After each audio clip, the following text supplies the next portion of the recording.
की ड्यूटी है, क्योंकि दीन बंधु से छोटूराम जी ने कहा था एक किसान बोलना सीख ले, दूसरा अपना दुश्मन पहचान ले।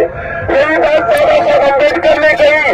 इसलिए आज किसान और मजदूर जो भी लोग हैं उन्हें आज एक मंच पर आने की जरूरत है। लड़ाई लड़ रहे हैं, वो बधाई के पात्र हैं, कम से कम वो देश की लड़ाई लड़ रहे हैं और देश के तमाम वर्गों की लड़ाई लड़ रहे हैं। क्योंकि इसका क्या नुकसान होगा साथियों, ये जो पिला रहे हैं थोड़ी देर में पिला दिया, महत्वपूर्ण बात बताने जा रहा हूं। ये किसान के अलावा दूसरे वर्ग कैसे प्रभावित होंगे इसको जानने की जरूरत है। कैसे होंगे साथियों, और जो गरीब औरतें हैं, मजदूरों की औरतें हैं, वो किसान के खेत में से घास फूस नार ले आती हैं। लेकिन जब क्या होगा, जब अडानी के खेत हो जाएंगे तो अनाज जो भी घास फूस वहां से नहीं ला सकेंगी, क्योंकि 1,000 के एग्रीमेंट होंगे।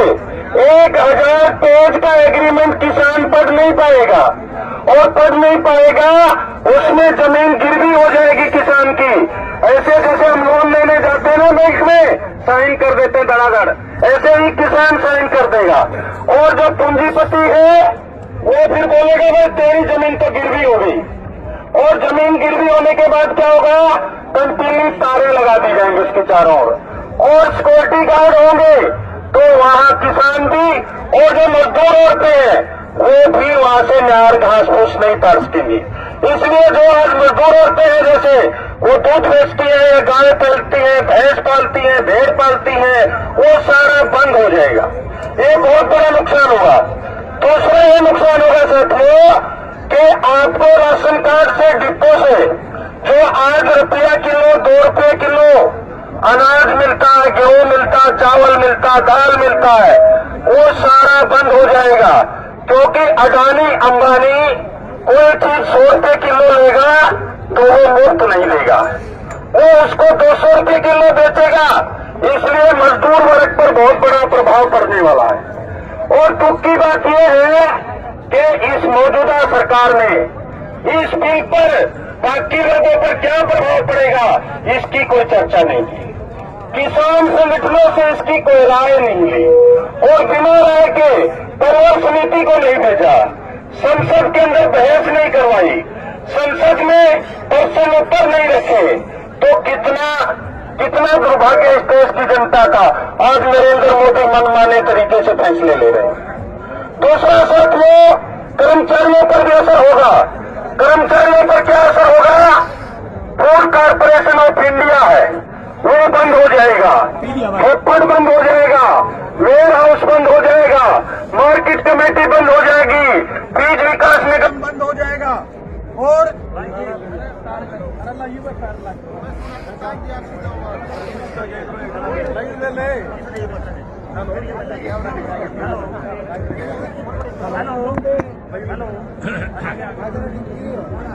यही आ गया, यू आ गया तेरा।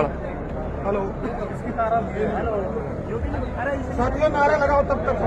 किसान मजदूर एकता जिंदाबाद, जिंदाबाद, जिंदाबाद। किसान मजदूर एकता जिंदाबाद, जिंदाबाद, जिंदाबाद, जिंदाबाद, जिंदाबाद। देश की एकता जिंदाबाद, जिंदाबाद, जिंदाबाद। नरेंद्र मोदी मुर्दाबाद, मुर्दाबाद, मुर्दाबाद, देश को बेचने वाला मुर्दाबाद। मुर्दाबाद, मुर्दाबाद। साथियों क्या असर होगा, इन विभागों में जो कर्मचारी है वो कर्मचारी निकाल दिए जाएंगे। और जो नौजवान है, जो छात्र है, उस पर क्या असर होगा, वो जो नौजवान और छात्र है वो आगे नौकरी की राह देख रहे हैं, उनके लिए नौकरी के रास्ते बंद हो जाएंगे। इसलिए छात्रों को भी नुकसान है, नौजवानों को भी नुकसान है, मजदूर को भी नुकसान है, किसान को भी नुकसान है, और पूरे देश की जनता को नुकसान होगा। इसलिए पूरे देश का मुद्दा है। तो इसलिए किसानों की भी केवल ड्यूटी नहीं है, ये ड्यूटी हर आदमी की ड्यूटी है। इसलिए आज हमारे पास दीन बंधु से छोटूराम का जो सपना है उसको पूरा करने का मौका है। इसलिए आज किसान सड़क पर आए हैं, मजदूरों की भी ड्यूटी है, क्योंकि दीन बंधु से छोटूराम जी ने कहा था एक किसान बोलना सीख ले, दूसरा अपना दुश्मन पहचान ले। यही बात बाबा साहब कमेट करने गई। इसलिए आज किसान और मजदूर जो भी लोग हैं उन्हें आज एक मंच पर आने की जरूरत है और असली दुश्मन को पहचानने की जरूरत है। असली दुश्मन के खिलाफ खड़े होंगे तो ये देश बचेगा और देश को बचाने के लिए किसान को बचाना जरूरी है, संविधान को बचाना जरूरी है। इसलिए साथियों, मैं विशेषकर शेड्यूल कास्ट बैकवर्ड क्लास के जो लोग हैं वो ये समझ रहे हैं कि किसानों का मुद्दा है, केवल किसानों का नहीं है, दुष्परिणाम बहुत ज्यादा खतरनाक होंगे और उन पर बहुत बुरा असर पड़ने वाला है। इसलिए किसान मजदूर तमाम जातियां एक साथ इकट्ठी हो जाए, एक मंच पर आए और इसलिए मैं बापसेक संगठन की ओर से आपके बीच में आया हूँ, आपका समर्थन करता हूँ, आपके हर मुद्दे में आपके साथ रहूंगा। आपने मेरी बात सुनी, आप सभी का धन्यवाद। जय भीम, जय मूल्यवासी, जय किसान। तो दो नारे लगाएंगे साथियों, जय जवान जय किसान, जय जवान जय किसान, जय जवान जय किसान, जय जवान जय किसान।